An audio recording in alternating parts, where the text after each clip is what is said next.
اعوذ باللہ من الشیطان الرجیم، بسم اللہ الرحمن الرحیم۔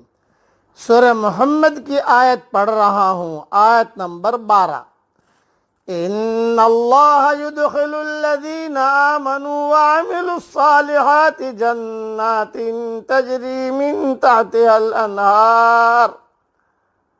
بے شک جو لوگ ایمان لائے اور انہوں نے نیک اعمال کیے، انہیں اللہ تعالی یقیناً ایسے باغوں میں داخل کرے گا جن کے نیچے نہریں جاری ہیں۔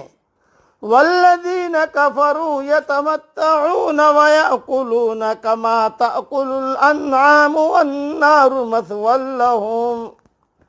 اور جو لوگ کافر ہوئے، جو بے ایمان ہوئے، وہ دنیا ہی کا فائدہ اٹھا رہے ہیں اور مثل چوپایوں کے اور جانوروں کے کھا رہے ہیں، ان کا اصل ٹھکانہ جہنم ہے۔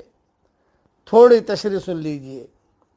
جس طرح جانوروں کو پیٹ اور جنسی تقاضے پورا کرنے کے علاوہ اور کوئی کام نہیں ہوتا، یہی حال گنہگاروں کا اور بے ایمانوں کا ہوتا ہے۔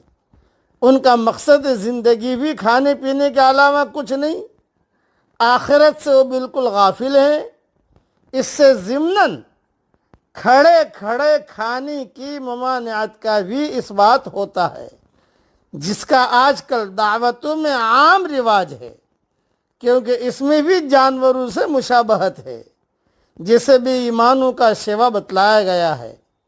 احادیث میں، صحیح احادیث میں کھڑے کھڑے پانی پینے سے بھی نہایت سختی سے منع کیا گیا ہے، جس سے کھڑے کھڑے کھانے کی ممانعت بطریق اولا ثابت ہوتی ہے۔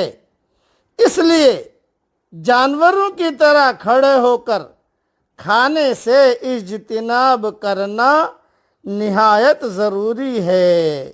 مزید تفصیل دیکھنی ہو تو میری ریاض التفسیر میں انشاءاللہ دیکھ لینا، اور زاد المعاد میں بھی دیکھ لینا۔ خلاصہ کلام یہ کہ حضرت محمد صلی اللہ علیہ وسلم کے طریقے کے مطابق آدمی کو کھانا چاہیے، آدمی کو پہننا چاہیے۔ ہر وہ عمل جس عمل میں حضور صلی اللہ علیہ وسلم کا طریقہ ہوگا وہ سنت بنے گا، وہ دین بنے گا۔ کھانا کھایا آپ کے طریقے کے مطابق تو سنت بھی بنا، دین بھی بنا، عمل صالح بھی بنا۔ یہی کھانے کی وجہ سے جنت ملے گی۔ نماز پڑھی آپ صلی اللہ علیہ وسلم کے طریقے کے مطابق تو یہی نماز جنت تک پہنچائے گی۔ نماز تو پڑھی لیکن آپ صلی اللہ علیہ وسلم کے طریقے کے مطابق نہیں پڑھی، رکوع کی جگہ سجدہ کر لیا، سجدہ کی جگہ رکوع کر لیا، سجدے میں قرآن کی آیتیں پڑھنا شروع کر دیا، اور کھڑے کھڑے سبحان ربی العظیم پڑھنا شروع کر دیا، تو طریقہ حضور صلی اللہ علیہ وسلم کا نہیں ہے، یہ اپنے من مانے طریقے پر کر رہا ہے۔ یہی نماز اسے جہنم کی طرف دھکیل دے گی۔ ظاہر میں نماز ہے لیکن باطن کے اندر اس میں طریقہ حضرت محمد صلی اللہ علیہ وسلم کا نہیں ہے۔